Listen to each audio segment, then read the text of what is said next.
আজ আমি তোমাদের কাছ থেকে একটা ধাঁধার উত্তর জানতে চাই, আর যে সঠিক উত্তর দিতে পারবে তাকে আমি পাঁচটি স্বর্ণ মুদ্রা পুরস্কার দেব। 5টি স্বর্ণমুদ্রা? হ্যাঁ, মহারাজ করুন প্রশ্ন, উত্তর দিতে আমি রাজি। হ্যাঁ। তাহলে প্রশ্নটা করি। আচ্ছা বলো তো, মামার গায়ে হাজার জামা মানে কি? মামার গায়ে হাজার জামা, এ আবার কিরকম বিদঘুটে প্রশ্ন মহারাজ? হ্যাঁ, তুমি কি ভেবেছিলে বিদঘুটে না হয়ে খুব সোজা হবে আর চটপট উত্তর দিয়ে পাঁচটা স্বর্ণ মুদ্রা পকেটে পড়বে? হ্যাঁ, তাই বেশি কথা না বাড়িয়ে উত্তরটা দাও। কি হলো মন্ত্রী? না মহারাজ, পারবো না, পারবো না। সেনাপতি? মন্ত্রীমশাই যখন পারলেন না, তখন আমি কি করে পারবো মহারাজ? গোপাল, এবার যে তোমার পালা। মহারাজ, মামার গায়ে হাজার জামা কথার অর্থ হলো গিয়ে পেঁয়াজ। পেঁয়াজ? সাবাস গোপাল, সাবাস। এসো এসো গোপাল, 5টি স্বর্ণ মুদ্রা নিয়ে যাও।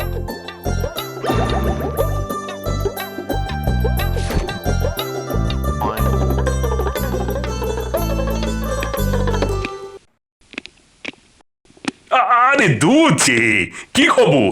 আজ খুব ভালো খবর নিয়ে এসেছি মহারাজ। কিরকম কিরকম? আগামী পরশু নবাব বাহাদুরের বিয়ের দিন। ওই দিন তিনি এই রাজসভার প্রত্যেক সদস্যকে নিমন্ত্রণ জানিয়েছেন, বিশেষ করে আপনাকে আর গোপালকে। নবাব বাহাদুরের একান্ত ইচ্ছে আপনারা দুজনেই যেন সস্ত্রীক সেখানে উপস্থিত থাকেন। যাবো, অবশ্যই যাব। তাহলে আমি চলি মহারাজ। কি গোপাল, বউকে নিয়ে যাবে তো? আসলে মহারাজ, আমার গিন্নি একটু ঘরকুলো, কিন্তু রানীমা সঙ্গে গেলে সে হয়তো যেতে আপত্তি করবে না। তাহলে আগামী পরশু সকালবেলায় আমরা সকলে মিলে মুর্শিদাবাদের উদ্দেশ্যে যাত্রা শুরু করছি। আজকে তাহলে রাজসভার ছুটি ঘোষণা করলাম। কাল সকলে একটু বিশ্রাম নিয়ে পরশু একেবারে ধোপ দুরস্ত পোশাক পরে রাজবাড়ির সামনে চলে এসো।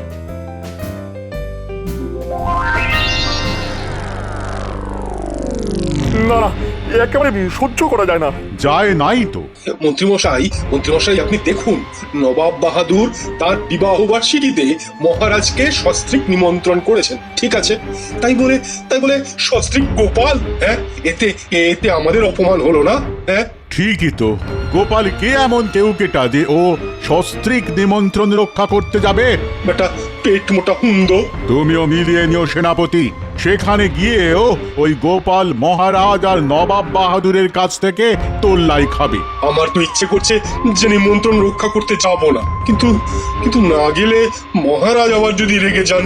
মন্ত্রী মশাই, আপনি ভেবে চিনতে এমন একটা উপায় বের করুন যাতে ওই নাপতে বেটা কোনো মতেই মুর্শিদাবাদে যেতে না পারে।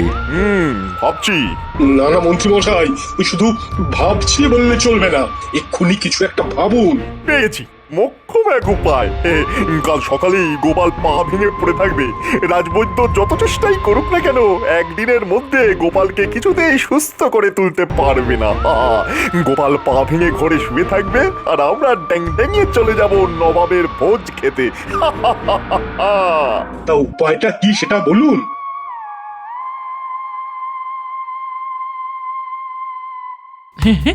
বলছো কি?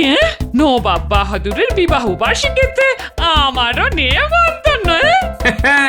হ্যাঁ গো গিন্নি, ভাবো তো, এটা আমাদের পক্ষে কত বড় একটা সম্মানের ব্যাপার। কিন্তু সেখানে গিয়ে আমাদের খুব লজ্জা করবে গো। কেন লজ্জা কিসে? বারে, নবাব বাহাদুর কত ধনী, কত বড় তার বাড়ি, আর সেখানে গিয়ে তো আমি হারিয়ে যাবো। আরে কিচ্ছু হারাবে না, নবাব বাহাদুরের স্ত্রীও খুব ভালো। এতে তিনি কেমন তোমায় আপন করে নেবেন। আর সব থেকে বড় কথা, রানীমাও তো সঙ্গে যাচ্ছেন। তুমি রানীমার সাথে এক গাড়িতে যাবে, আর মুর্শিদাবাদে গিয়েও রানীমার সাথেই থাকবে। ঠিক আছে, তাহলে আমার আর যেতে কোনো অসুবিধে নেই। তবে আজ একবার রানীমার কাছে যেতে হবে আমায়। হ্যাঁ। আহা দেখো গিন্নি, পোশাকটা বড় কথা নয়, বুঝলে? আসল কথা হচ্ছে পরিচয়। তুমি সাধারণ শাড়ি পরে গেলেও না আমার গিন্নি হিসেবে ঠিক খাতির যত্ন পাবে, বুঝলে? তবু তুমি রানীমার কাছে যেও, আর সে ফাঁকে আমি একবার বাজারে যাব। কেন বাজারে যাবে কেন? আর ঘরে যা আছে তাতে কালকের দিনটা অনায়াসে চলে যাবে। হ্যাঁ আরে না না, তা নয় তা নয়, আসলে বাজারে আমার একটা অন্য দরকার আছে।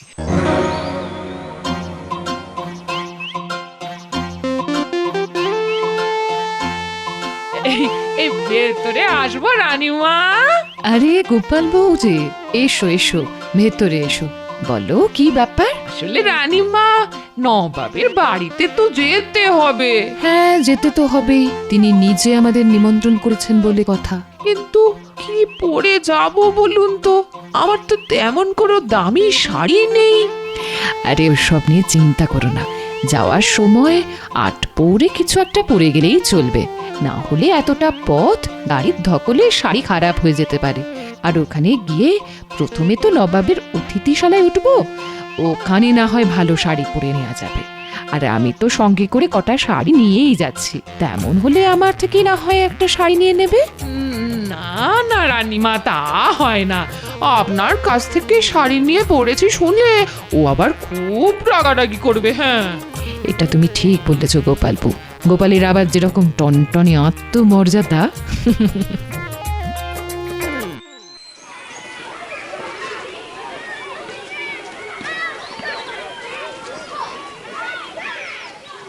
আরে গোপাল বাবু যে, এই কেমন আছেন? ভালো। তা অনেকদিন পরে এলেন যে। তুমি তো আর চাল আটা বিক্রি করো না যে রোজ রোজ আসতে হবে। আপনার সাথে কথায় পারে কার সাধ্যি। তা শাড়ি কিনবেন তো? হ্যাঁ হ্যাঁ, ভালো দেখে একটা শাড়ি দেখাও তো দেখি। কার জন্যে? দ্বিতীয়বার বিয়ে যখন করিনি তখন তোমাদের বৌদি ছাড়া আর কে? একটুখানি অপেক্ষা করুন, দেখাচ্ছি। এই দেখুন, এই দেখুন, এটা হলো শান্তিপুরি, আর এইটা হলো ধনেখালি। বর্তমানে আমার ট্যাগ খালি ভাই, তাই ধনেখালি বাদ দিয়ে শান্তিপুরিটাই দাও। কদিন বাদে এসে তোমায় না হয় টাকা দিয়ে যাব। ঠিক আছে ঠিক আছে, তাহলে শান্তিপুরিটাই দিয়ে দিচ্ছি।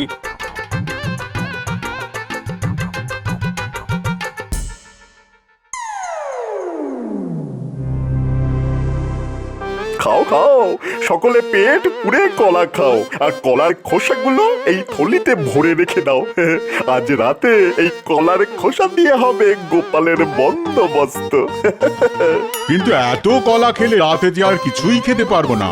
তেমন হলে রাতে কিছু খেও না, তবে কলা কিন্তু খেয়ে যেতেই হবে। যত কলা খাবে ততই গোপালকে চিৎপাত করে ফেলাটা যাবে। খাও খাও, কলা খাও, কলা খাও।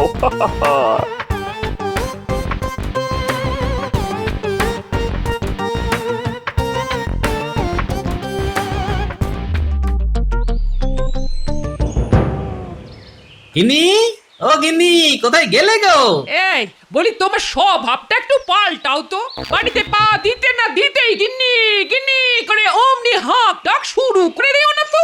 আরে হাঁক ডাক করছি কি আর সাধে? দেখো তোমার জন্য কি এনেছি, নাও খুলে দেখো। ও মা, কি সুন্দর শাড়ি! হ্যাঁ, এই কার জন্য এনেছো গো? ওই যে কদিন বাদে তো আমি বিয়ে করছি, তাই শাড়িটা আমার সেই নতুন বউয়ের জন্য এনেছি। মিথ্যে কথা বলো না তো, আমি জানি এই শাড়ি তুমি আমার জন্য এনেছো। হ্যাঁ, তা সবই যখন জানো তাহলে আর ঢং করে জিজ্ঞেস করছো কেন যে কার জন্য এনেছি? এই বুড়ো, তুমি না খুব ভালো। তুমিও না খুব ঢঙি।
এই রে দিলাম মারিয়ে, কিন্তু সকালবেলা আমার বাড়ির সামনে এত গোবর এলো কোথা থেকে? আরে এই ভোলা, ভোরবেলা গরু চড়াতে বেরিয়েছো ভালো কথা, কিন্তু তোমার গরু আমার বাড়ির দোরগোড়ায় এত গোবর ছড়িয়ে গেল কেন? তুমি বাপু ওই দোরগড়ায় এত কলার খোসা ছড়িয়ে রেখেছো কেন? হ্যাঁ, আমার গরুগুলো তো দেখতে পেয়ে খেতে শুরু করে দিল। এদিক দিয়ে খাচ্ছে আর ওদিক দিয়ে গোবর বের করে দিচ্ছে। এতে আমার দোষটা কোথায় বলো? আমি তো আর ওদের ওই গোবর দিতে বলিনি। হ্যাঁ, কিন্তু আমার বাড়ির সামনে কলার খোসা ছড়িয়ে রেখে গেল কে?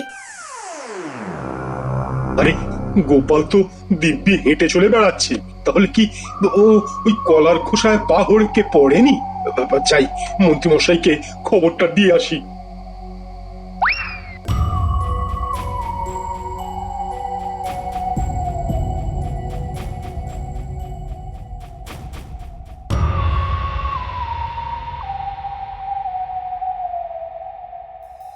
মন্ত্রীমশাই, ও মন্ত্রীমশাই, মন্ত্রীমশাই, কে? আমি সেনাপতি। তা সুখবরটা নিয়ে এসেছো বুঝি? কলার খোসায় পা পিছলে গোপাল ভাঁড় খোড়া হয়ে বসে আছে তো? না না, সেসব কিছু নয়। কিছু নয় মানে? আরে বাবা, গোপাল তো দিব্যি হেঁটে হেঁটে দাঁতন করছে। নিজের চোখে দেখেছো? আগে আমার নিজের চোখে, আর এই মাত্র। আর সব থেকে আশ্চর্যের কথা, গোপালের বাড়ির সামনে একটাও কলার খোসা নেই। সর্বনাশ! খরচা করে কলা কিনে সারা রাত জেগে কলার খোসা ছড়িয়েও কোনো কাজের কাজ হলো না। হ্যাঁ, কি করে হবে? আজ খুব ভোরে উঠে ওর জন্মছক দেখলাম। কি বলবো, আগামী 2 বছর ওর তো কোনো বিপদই নেই। দেখেছো দেখেছো টেকোটার কেমন চওড়া কপাল? কোথায় ঠ্যাং ভেঙে বিছানায় পড়ে থাকবে তা না, কাল ট্যাং টেঙিয়ে আমাদের সঙ্গে ভোজ খেতে যাবে। দূর তো দূর, ভালো লাগে না। গোপাল দাদু, তুমি নাকি দিদিমাকে নিয়ে নবাবের বাড়িতে ভোজ খেতে যাচ্ছ? আমাদের জন্য কিছু আনবে না? আরে আনবো রে আনবো, মুর্শিদাবাদ থেকে 1 হাঁড়ি ভালো মিষ্টি নিয়ে আসবো তোদের জন্য। সকলে মিলে পেট পুড়ে খাবি, ঠিক আছে? দাদু দাদু, তুমি না খুব ভালো। মা, শেষে কিনা নবাবের বাড়ি যাবো গরুর গাড়ি করে? তাতে অসুবিধেটা কোথায় মন্ত্রী? না মানে আমাদের তো একটা মান সম্মান আছে নাকি? দেখো, গরুর গাড়ি করে নিমন্ত্রণ রক্ষা করতে গেলে যে সম্মানের হানি হয় সেটা তো আমার জানা ছিল না মন্ত্রী। আসলে আমি তো আমার রথে চড়ে তোমাদের রানীমাকে নিয়ে অনায়াসেই যেতে পারতাম, কিন্তু ভেবে দেখলাম সেটা খুব একটা ভালো দেখায় না। কিন্তু তাই বলে গরুর গাড়ি? আচ্ছা, আপনি তো 2-4টে রথ ভাড়া করতে পারতেন। হ্যাঁ পারতাম, কিন্তু আমি মনে করি ভাড়া করা রথে চড়ে যাওয়ার থেকে নিচের গরুর গাড়ি অনেক অনেক ভালো। আর তার উপর এত সুন্দর আবহাওয়া, মাথার উপর মিষ্টি রোদ, ফুরফুরে হাওয়া। নাও নাও নাও, আর কথা না বাড়িয়ে সকলে গরুর গাড়িতে ওঠো।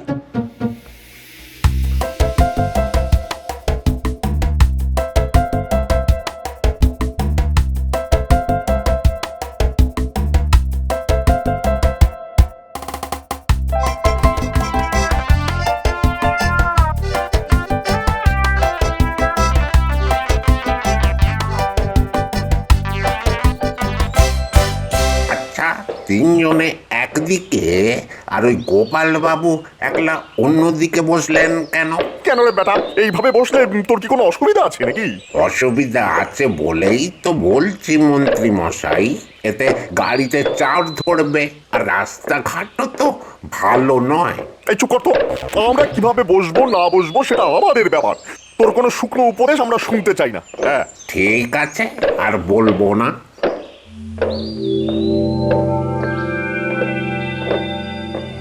এবার গোপালকে একটু নাস্তা নাবুদ করতে হবে। হ্যাঁ, একই মন্ত্রীমশাই, নাকে চাপা দিলেন কেন? কেমন একটা পচা পচা গন্ধ আছে না নাকি? হ্যাঁ হ্যাঁ, পাচ্ছি তো। পচা গন্ধটা আমার নাকেও আসছে, কিন্তু গন্ধটা কোত্থেকে আসছে বলুন তো? রাস্তা থেকে?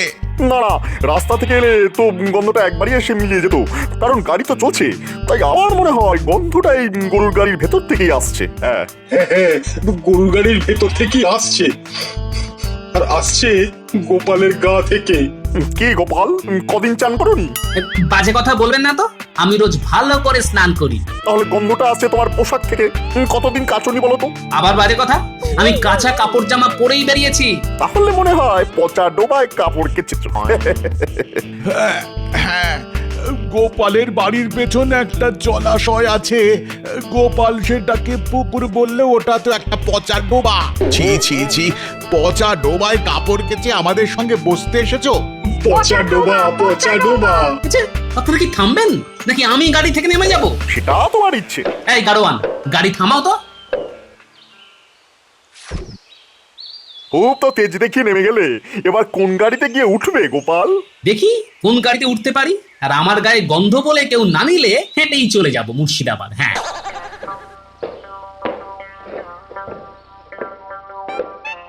টেকোটাকে আজ খুব হেনস্থা করা গেছে। আরে গোপাল, আরে গাড়ি থেকে নেমে পড়লে কেন? না মানে এমনি মহারাজ। বুঝতে পেরেছি, বুঝতে পেরেছি। গিন্নির জন্য মন কেমন করছে বুঝি? লোকটার কাণ্ড দেখো, মাঝে মধ্যে এমন লজ্জায় ফেলে দেয় না। আরে উঠে এসো, উঠে এসো, সারাটা পথ গল্প করতে করতে যাবো। গোপালের মুখটা একবার লক্ষ্য করেছিলেন মন্ত্রী মশাই? শেয়ার করিনি, গায়ে গন্ধ বলাতে মুখটা কেমন পোড়া বেগুনের মতো হয়ে গেল। এত জোরে জোরে হাসবেন না তো বাবুরা। আপনাদের এই হাসিতে আমার গরুরা ভয় পেয়ে চমকে উঠছে। একে তো একদিকে টাল হয়ে বসে আছেন, যে কোনো সময় বিপদ হতে পারে।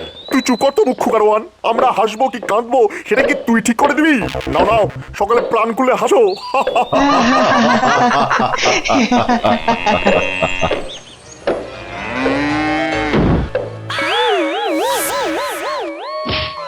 যা, মন্ত্রী মশাই তো গাড়ি থেকে ছিটকে গেলেন। কিন্তু গেল কোথায়? আমাকে তোলার ব্যবস্থা। মন্ত্রী মশাই, আপনি কোথায়? আমি এখানে গর্তের ভিতর। সর্বনাশ, গর্ত তো খুব গভীর। এখান থেকে আপনি উঠবেন কি করে? সে তো জানি না, আমাকে তোলার ব্যবস্থা করো। কি হয়েছে, কি হয়েছে? মন্ত্রী মশাই গাড়ি থেকে উল্টে পড়ে গর্তে ঢুকে গেছে। কিন্তু পড়লো কি করে? আমার কোনো দোষ নেই মহারাজ। ওনারা একদিকে ডাল হয়ে বসেছিলেন, তারপর অকারণে ওই জোরে জোরে হাসছিলেন, আর তাতেই তো আমার গরুরা ভয় পেয়ে লাফিয়ে উঠল। আর মন্ত্রী মশাই গাড়ি থেকে ছিটকে ওই গর্তে পড়ে ঢুকে গেলেন। ও মহারাজ, আমাকে এখান থেকে তোলার ব্যবস্থা করুন না। হ্যাঁ, করছি করছি করছি। কিন্তু গভীর গর্ত থেকে তুলতে গেলে তো লম্বা দড়ি লাগবে। আহা, তা তো লাগবেই। ও সেনাপতি, তুমি তুমি এক কাজ করো, এক্ষুনি কৃষ্ণনগরে চলে যাও, আর সেখান থেকে কিছু লোকজন আর লম্বা দড়ি নিয়ে এসে মন্ত্রীকে গর্ত থেকে তুলে মুর্শিদাবাদ চলে এসো। আমরা বরং ততক্ষণে খানিকটা এগিয়ে যাই। আমাকে আমাকে এখানে একলা ফেলে চলে যাবেন মহারাজ? আহা, একলা কেন? রাজ জ্যোতিষী তোমার পাহারায় থাকবে। চলো চলো গোপাল, আমরা এগোই। ও গোপাল ভাই, ও গোপাল ভাই, তোমার তো খুব বুদ্ধি। কিছু একটা করে আমাকে এখান থেকে তোলার ব্যবস্থা করো না ভাই। তা করতে পারি, কিন্তু তার আগে বলতে হবে আমার বাড়ির সামনে কলার খোসা ছড়িয়েছিল কে? আমরা আমি সেনাপতি আর রাজ্যতীষী। কেন? তুই যাতে খোঁড়া হয়ে মুর্শিদাবাদ যেতে না পারো তার জন্যে। ছি ছি ছি ছি ছি ছি, তোমরা এত খারাপ। অন্যায় হয়ে গেছে মহারাজ, অন্যায় হয়ে গেছে। গিন্নি, তোমার সাথে কটা শাড়ি আছে? এই গোটা তিনে। যাও, চটপট নিয়ে এসো। এই যে এই এই নিন মন্ত্রী মশাই, এবার শাড়ির এক প্রান্ত কোমরের সাথে শক্ত করে বেঁধে ফেলুন, তারপর দু হাত দিয়ে শক্ত করে ধরে রাখুন দড়ি। আমরা ওপর থেকে আপনাকে টেনে তুলছি। সেনাপতি, তোমার গায়ে তো খুব জোর, তুমি আগে টানো। টানো জোয়ান, হেইসো রোগা মন্ত্রী, হেইসো। ওরে বাবা, ওরে বাবা, ধরে যে প্রাণ এলো। এবার বুঝতে পারছো তো মন্ত্রী, গোপাল শুধু বুদ্ধিমান নয়, তার সঙ্গে কতটা মানবিক। ওকে তুমি খোঁড়া করে দিতে চেয়েছিলে, আর ও তোমাকে গর্ত থেকে উদ্ধার করলো। আমাকে আমাকে ক্ষমা করে দাও গোপাল। কিন্তু মন্ত্রী মশাই, গর্তে পড়ে আপনার কি চেহারা হয়েছে? পাকে কাদায় মাখামাখি হয়ে ঠিক যেন একটা চামচিকে। ঠিক বলেছো গোপাল, ঠিক যেন চামচিকে। এমাম, তাই তো। তাহলে আমি মুর্শিদাবাদ যাবো কি করে? চলুন তাহলে দুজনে না হয় এক গাড়িতেই যাব। আমার গায়েও গন্ধ আর আপনার গায়েও গন্ধ, দু ভাইতে মানাবে ভালো।